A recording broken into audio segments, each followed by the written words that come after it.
All right. So here's how we gonna start off with the stream. I was gonna start off with some Nintendo news, because that's what I had for y'all, but somebody in the chat just put me on to something. This must have been breaking news. This must have just happened or something. Oh no, this is at 9 in the morning today. I just missed it. Apparently they added assassins to xDefiant after the game collapsed when it should have been there day one, and we finna talk about it. But before we do, friendly reminder that I'm giving away a Steam Deck in the month of December 2024, and if you want to enter the giveaway, click the link that's pinned to the top of the chat. If you're on YouTube, the link will be at the top of the description box. Please read the instructions on how to enter. Putting it in the chat now. There you go. Of course, it's not going to let me pin it. Whatever. Who cares? There's a link if you want it. Or you can type in the chat. The bot will give you a link giveaway. My bot's on. All right, let's see what's going on with this joint right here. Ubisoft calls Call of Duty rival xDefiant, the Call of Duty killer. Rival xDefiant gets a hefty final update ahead of the shutdown next year. Ubisoft's failed Call of Duty killer xDefiant has received a hefty final update today, December 18th, ahead of its shutdown in 2025. My brain froze up. The xDefiant Twitter account shared the patch notes below, while executive producer Mark Rubin thanked fans and the development team in his own post for their dedication to the game since before and after its May 2024 launch. I wish everyone who worked on this game directly or indirectly the best for their future endeavors. This nigga said, I don't know. Y'all work for Ubisoft now, but I don't know what your future is looking like. And the same goes for all the fans who played our game, who streamed it, and who worked to build the xDefiant community. And then we have an update video. It's 13 minutes long. I'm not gonna lie, I'm not gonna look at all this. I just want to, because I mean this game is dead anyway. I just want to see what they were going for with the assassins. Should have been there day one. Got the Ezio inspired fit.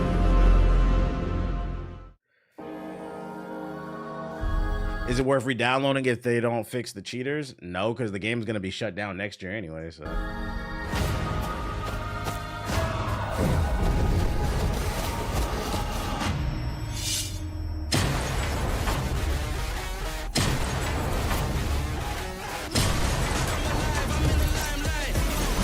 Generic rap music. AI raps.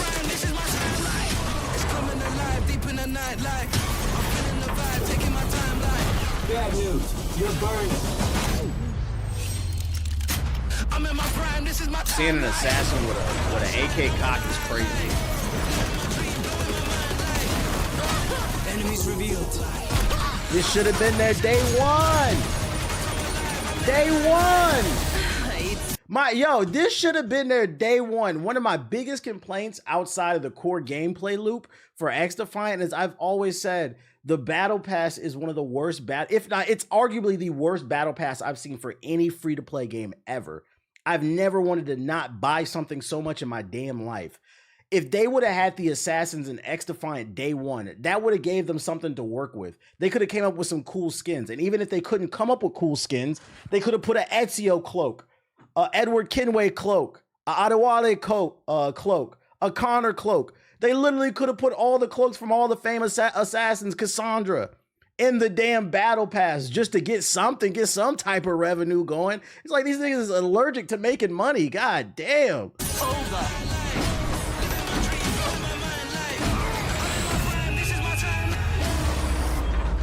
Season 3, the assassin. You waited till season 3.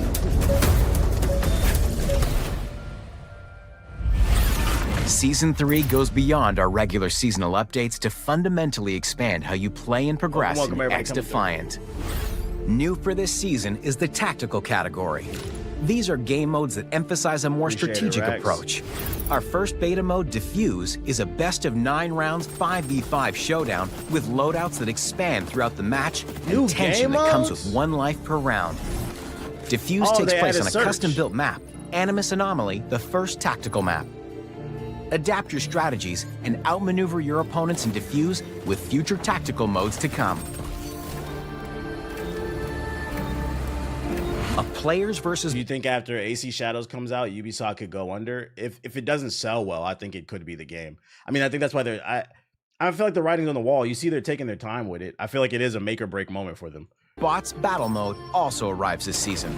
Perfect your strategies and sharpen your gameplay when the stakes are just a little bit lower. As 6 fellow humans unite to take on 6 bots. It's a great way to warm up while still earning some XP and weapon levels. Warm up for what? When the servers get shut down? This shit should have been in there day one so we could test out all the different guns and figure out what we like. Warm up mode for what? Season 3 also brings progression improvements to xDefiant, with daily rewards, a new faction mastery system that'll give your favorite characters a chance to shine. What is this? This is why this game, all right, this is literally what I was just talking about. They're continuing to prove my point. Even with the assassins, I don't think it would have saved it. Look at this battle pass, fucking disgusting. What is this shit? And then at the end, you get this damn skin, these daily rewards, whatever the fuck this shit is. I told y'all, all the skins in xDefiant look like somebody took a handful of Skittles or Starburst, put it in their mouth, and then spit it back out into their hand, and it's just colors all over the fucking screen. This is disgusting.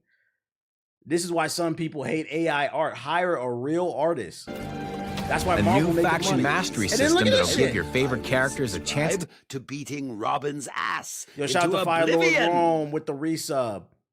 All you had to do is give us different assassin skins. Who the fuck wants to dress as a gold statue? To shine, and badges, which have secret unlock requirements. You know what? Forget we even mentioned it. Running around as a big ass penny. And one more little thing. The long-awaited prestige system. Who's ready to prestige in a game that's shutting down? New experiences and new rewards with new ways to earn them.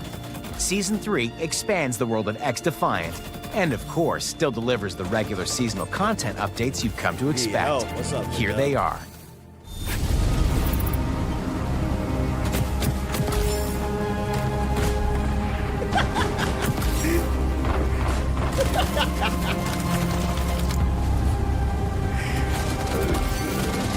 All right, we don't care about weapons. Can we actually take a look at the assassin class? I just want to look at the assassin class. I can't wait. This is great. Oh, they work in the dark to serve the light. Emerging from the shadows and into Season 3 of xDefiant, this brotherhood is bringing an arsenal of tools and deadly expertise to bear on those who would seek injustice. Here's your faction rundown on the trait, abilities, and ultra of our new faction, the Assassins. You think they're gonna roll back their shutdown announcement? Nah. Unless this game starts averaging like 100,000 players overnight and it starts bringing in a cash flow on the battle pass, I don't see it happening.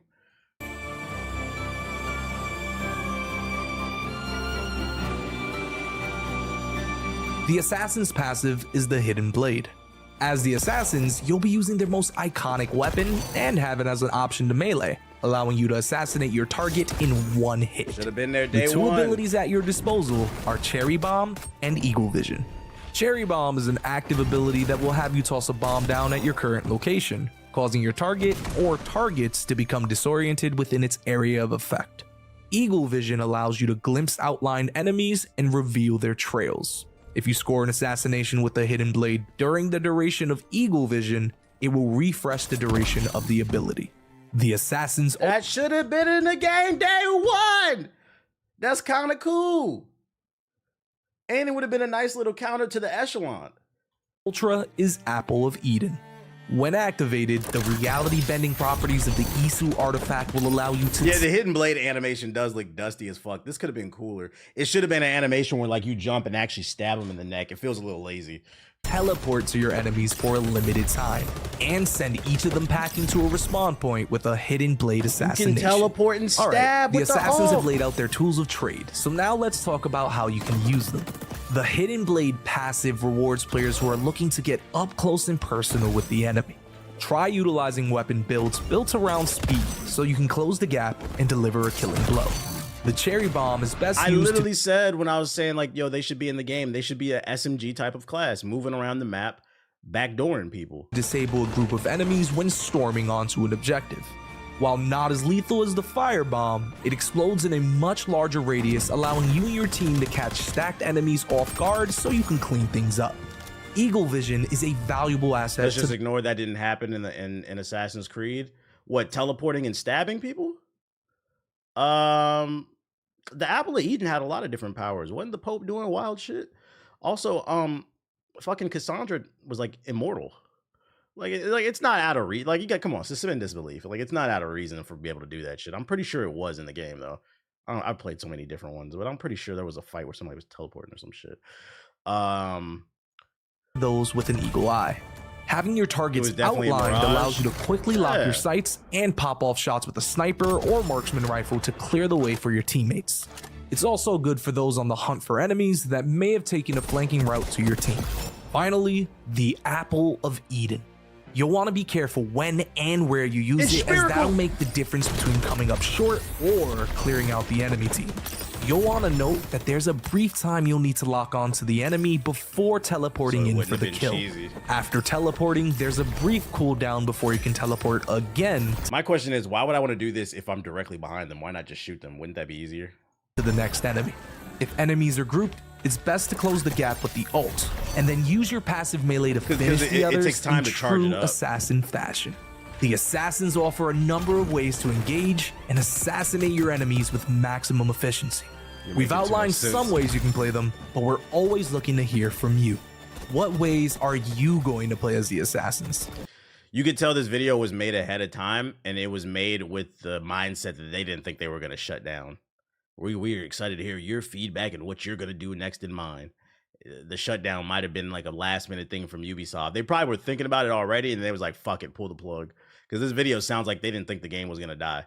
Share it with us on Twitter by tagging @PlayXDefiant or using the hashtag #FactionRundown. This video was made in early You can also join our official Discord sense. to ask and hear from others on how they plan to use them. That's it for our Faction Rundown, though. Good luck out there, and get ready to step out of the shadows with the assassins. On the battlefield with all white. Who gonna get back on the game? We're just talking about game modes and shit like that. I just wanted to see the assassin. I'm cool. Probably during release for sure. What's the feedback? This game must be saved. Okay. This is actually nuts. I can't believe we're actually getting all this on a free game. They want to take this down. Comments like this are so disingenuous, because if that's how you really felt, you would have played the game. Like, come on, guys. This game is casually getting its best update after the shutdown announcement. That's facts.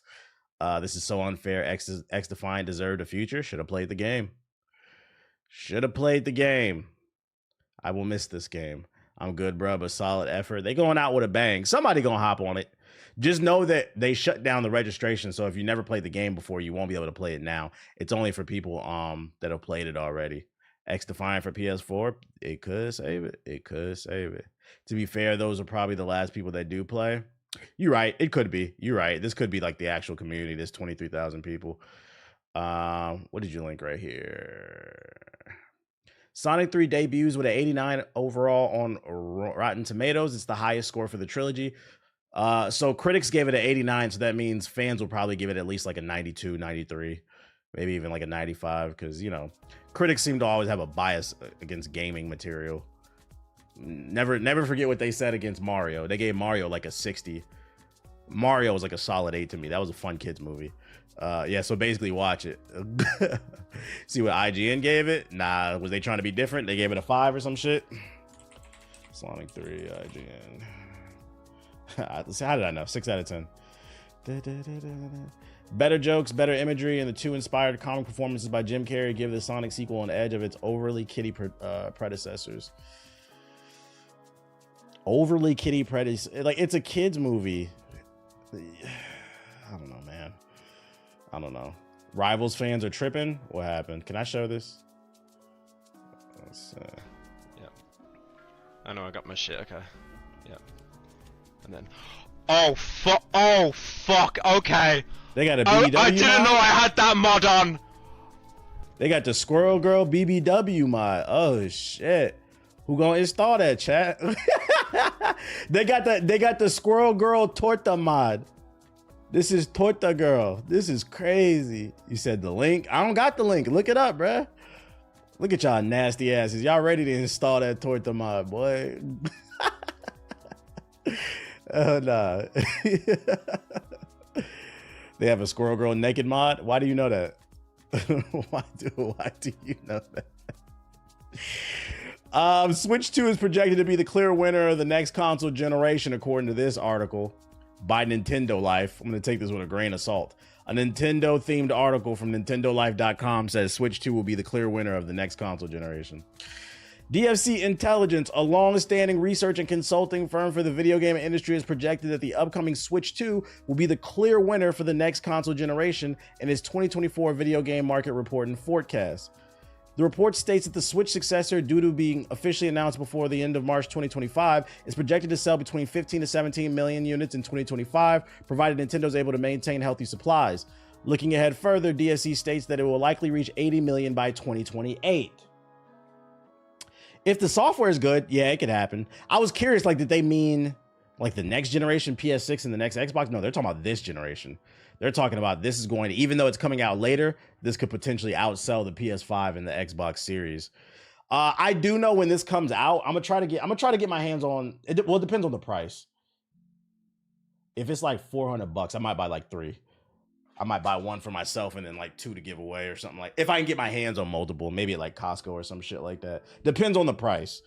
As for the competition, DFC predicts that both Sony and Microsoft should release new systems by 2028, but says that only one of them will be successful. It refrains from specifying which one at this point, noting that this hypothetical PS6 would have the advantage over a loyal fan base and strong IP, while Microsoft has the option to pursue alternative software and distribution models. I'm getting one immediately. I thought you were doing a Hellcat giveaway. Nigga, I wouldn't even drive a Hellcat. Like, the tariff is gonna increase it. You're not wrong. Oof. That's why they need to announce that shit now. As such, whichever company fails to gain momentum against the Switch 2 will likely struggle mightily in a distant third place. One could argue that Microsoft already finds itself in this position, though DFC isn't committing to stating whether this remains the case in the coming years. Overall, however, it's looking like 2025 will provide a healthy boost to the video game industry, with DFC citing the launch of the Switch 2 as a major factor alongside Rockstar Games' upcoming Grand Theft Auto 6. It states that while more than 3.8 billion people play video games in 2024, this is likely to increase to 4 billion, so it's going to become even more mainstream. Hey, I hope the Switch 2 does well, because it's great for the industry. Rising tide raises all ships. We want to see new software. And also, I put a bunch of money down on Nintendo last month, so I need you guys to buy the Switch 2 when it comes out. Hold that for a year. Hopefully it shoots up. Then sell. This is not financial advice. But make sure to buy that Switch 2, because daddy's invested. That's a good point. It isn't produced outside the US. Yeah, it's produced outside the US, so it could potentially go up in price. My thing is, like, what is this based off of? This is all like speculation. Like, do they have some insider knowledge about what's a launch title? There's a rumor that Mario Kart 9 could be a launch title. If Mario Kart 9 is a launch title, this bitch is gonna fly off. It's gonna fly off the shelves, because the hardcore, like you and I, are gonna get it, but the casuals, the mom and pops, the cousins, you know, everybody's gonna want it. So it really depends on the software. Nintendo's always positioned themselves as the creative company. The everyday, the casuals, they're not going to care about the improved hardware. They want to see what kind of games. Yeah, but if it launches with Mario Kart 9, this shit's going to be a problem. And Nintendo, please, if not Mario Kart 9, launch with the new Zelda, a new Mario, a new Metroid, something. I need one of your heavy hitters to launch on the Switch 2, because like I said, daddy's got money on you next year. Oh shit, the new Mario AAA game. I hope so. It's about that time. If they launch, if the rumors are true and it launches with Mario Kart 9, I would hope within the first 2 years, like after that, they do, because it's about that time for a new AAA Mario 3D World. You gonna check your Steam replay? Nah, there's no reason to. My Steam replay wouldn't be that good in 2024. I mostly play console. My Steam replay will probably be better in 2025 since I upgraded my PC, but I mostly played console last year, so there's no reason in looking back at it. I was on Xbox and PlayStation mainly. Splatoon is a launch title? No. If they launch with Splatoon, ARMS, that shit out of here. Dire need of a new Star Fox. I'll take a new Star Fox, but like I can wait for like year 2, 3 for Star Fox. I don't think you and I love Star Fox, like the hardcore Nintendo fans. But the casuals won't care if they announce a new Star Fox. That's more of a niche title. I need them to launch with like a heavy hitter that everybody wants to play. Wii Sports 3, I'll take that. Or would it be called Switch Sports or something like that? I'll take that, you know. Something that's gonna appeal to the old people.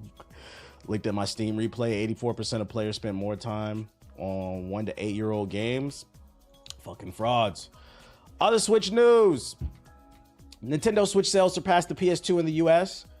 The Nintendo Switch has overtaken the PS2 in terms of hardware sales in the United States. That's according to the latest report from Circana, which just went up a few minutes ago. Total sales of the Switch in the US now stand at 46 million. It is the second best-selling gaming system in the region, only trailing the Nintendo DS. Looking at November 2024, US sales specifically, PS5 led the way in terms of unit and dollar sales. The Switch came in second across both measures. That's crazy. That does make me think. In 2024, the second best-selling console was the Switch, not the Xbox. Number 1 and number 2 should be PlayStation and Xbox. That's how bad Xbox is doing right now. A 7-8-year-old piece of hardware is still outselling it, which makes me think when that Switch 2 comes out, if the right games is on it, oh, Nintendo's going to be printing money.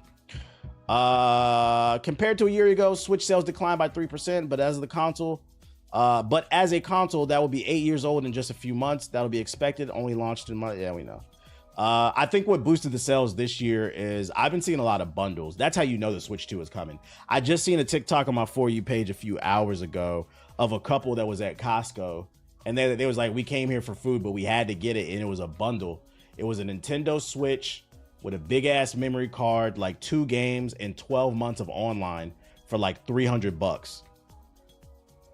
So like the fact that Nintendo's doing those type of bundles, because Nintendo don't be doing sales like that. For those that don't know, Nintendo games hold their value. The fact they're doing bundles like that, they're trying to get rid of all the Switch. They're trying to get rid of all the Switch stock that they have left in the warehouse, because the Switch 2 is coming. That's what it says to me. Oh damn, that's good as hell. Yeah, if you don't have a Switch and you want one, go look at Costco because they got deals going crazy right now. More positive news. I got an update for you in regards to Elden Ring's Nightreign. For those unaware, that's the new standalone spinoff title that is going to be co-op. But it's been drawing a little bit of drama because in the game, you'll either be able to play single player or 3-man co-op, but you won't be able to run duo co-op. And people have been wondering why. And it looks like they heard you guys crying about that, and we now have the answer. Elden Ring Nightreign director says ditching 2-player co-op is a balancing decision, which is funny because I literally just said on stream yesterday, if I had to take an educated guess, the reason that you can't do a duo is it's probably a balancing issue. They figured most people are either going to run solo or 3-man, but don't be surprised if an update comes where the game is balanced for duos, but they probably were making this on a tight turnaround and they had to focus on a couple things. So co-op is easy mode? Hell no. You know, they're going to scale this shit, dog. In the base game, if you run co-op, they scale the difficulty. If you run the co-op mod, it scales the difficulty. If you run co-op, it's going to be harder.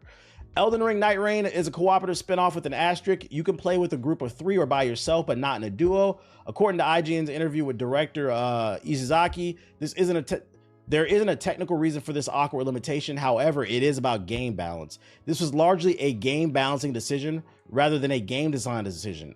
So it came as development progressed. Like in Elden Ring, enemy health will scale based on your group size. See, it's going to scale the difficulty. However, the team found that the sweet spot is 3 players because it doesn't feel too overwhelming or too busy, he said. Even though Elden Ring worked just fine with 2 people, Nightreign has a very different approach to the combat. You only have 3 nights to level up and collect gear before its baddest bosses show up. Hands-on previews from IGN and PC Gamer says the run-based structure speeds up the action from what you're familiar with in the original game, and its unique heroes have the ability they can perform together. Getting around his randomized world will be faster too. The trailer has characters flying over lava pools on ghastly eagles and scaling walls. You'll be racing to find as much loot as possible before night falls, and a battle royale style circle swallows you up. 3-player groups allows each player to go off on their own potentially and cover a bit of the map before they reunite for the boss. Oh, so you're allowed to be on anywhere in the map and you're still going to be in the game. That's interesting. I can see some funny situations where like you're on the north side of the map and someone's on the south side and they just scream help because a big ass boss comes out of nowhere. Will this be nominated for Game of the Year 2025? I don't know. It depends on how good it is. If it does, that shit would be funny. 3 times nominated game of the year. It doesn't even matter if it won or not. Like, that's a crazy feat in itself. Solo players or duos looking for a third can use matchmaking. Oh, okay. Well, there you go. It's not too big of a deal. If you only got 2 people to run with, you can use matchmaking. Use matchmaking to fill empty slots. Otherwise, you still have to use a group password to find each other. As someone who played through the game using the seamless co-op PC mod, I wouldn't be surprised if a modder figures out how to make 2-player co-op work, but until then, the rules are the rules. That's true too. A modder probably will do that. Understandably, not everyone is happy about this. Well, that sucks. I was planning on playing with my friend who I always co-op the Elden Ring with. One Reddit user commented in a post about the news. If it throws in a random third person, maybe it's okay, but it's not like that person's going to be included in our voice chat. Maybe they'll add voice chat. I don't know. The circle might not be the only thing Nightreign recreates from the Battle Royale experience. You might be the third wheel in a group coordinating without you, or a duo ignoring the random player on the team. In a game as brutal as Elden Ring, I'm not sure a ping button would fix that. You're not wrong. Modders get to work. Start speculating. Who are the three-man groups in the squad? Whoever's available that day. I'm not going to be like that. I'm not going to be like, oh, I'm not running with this person. I'm not running with that person. There are people I wouldn't run ranked with in Marvel Rivals, but it's not. But yeah, this shit. If in my opinion, if you beat Elden Ring, you can play this DLC. You can play with me. You can play with me. That would be the rule. If you haven't at least beat the base game, I'll even let the DLC slide because maybe you didn't have the money for the DLC.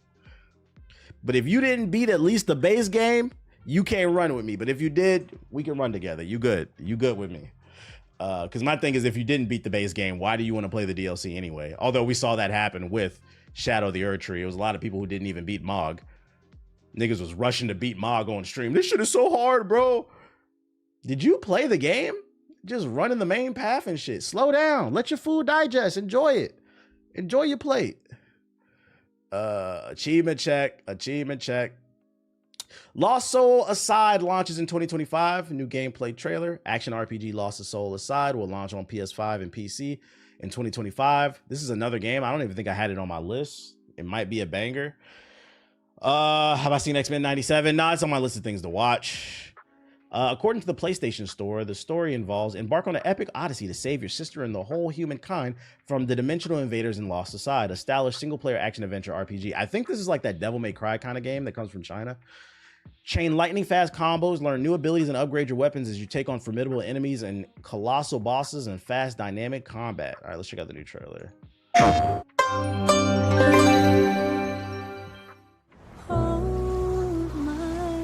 Okay, soundtrack might be a banger.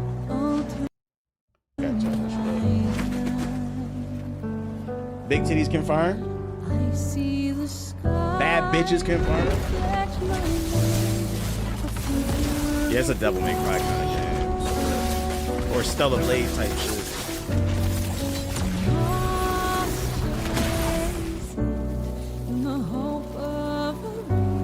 Visually, it looks nice.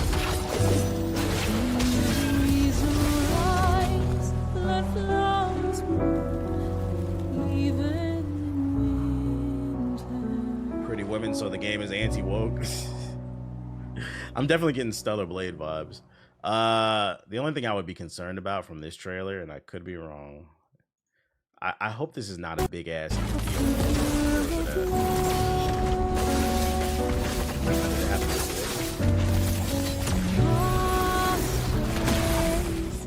right there. That's what worries me.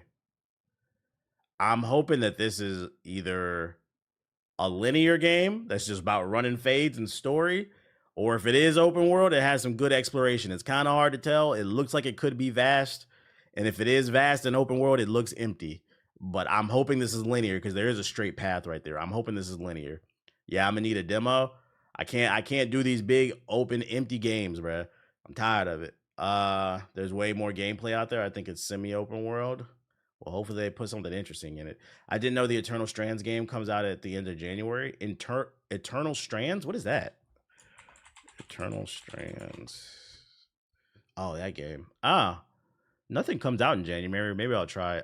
January 28th. Well, Assassin's Creed doesn't come out till like mid. Maybe I'll try like one stream or something like that. I might try this one. I think, is this gonna be on Game Pass? Shout out to Sony for giving the dude behind this game a bag to finish. They had to do it. This one's a quick one. Helldivers got some new content for those who are excited, who are still on it. Trying out the new missions. Some Killzone cosmetics. Killzone? Does this generation even know what Killzone is? Like Gen Z, do you guys even know what that is? Gen Alpha? That's a PS3 era game. Yes, I do. Like PS4 niggas don't even know what this shit is, bro. Although Killzone was a PS4 launch title, but that game was ass. The good Killzones were on PS3. That shit had terrible motion blur. Well, they got new skins. Whatever. Exclusive year 2 content is planned for Skull and Shit. Surprise, surprise. Ubisoft is not done failing. Ubisoft plans to release year 2 content for its quadruple A Skull and Bones. That's according to sources who have knowledge of the plans of the pirate action adventure game. Oh my god. Friendly reminder, all they had to do was add multiplayer to Black Flag. This is going to go down as one of the biggest flops of the last 10 years. Year 2, Season 1 is set to kick off sometime early next year with a brand new PvP game modes, places of interest, new world tiers, and more. It's also understood that Ubisoft is exploring more premium crossover events, with one source saying that one idea includes a Black Flag crossover event around the time of the release of Assassin's Creed Black Flag's remake. But whether or not that comes to fruition remains to be seen. That's just going to piss people off. Because for those unaware, this game started off originally as a Black Flag expansion, and then they decided to make it its own thing.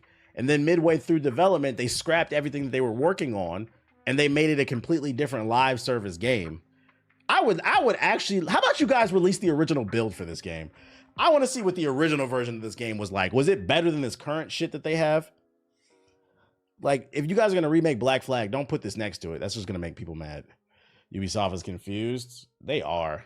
They are. The news that Skull and Bones will be having year 2 content might surprise some, as the publisher recently canceled xDefiant, its free-to-play offering that saw nearly 300 people lose their jobs.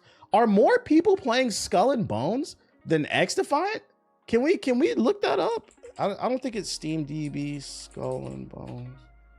I don't think, is Skull and Bones on Steam? It is.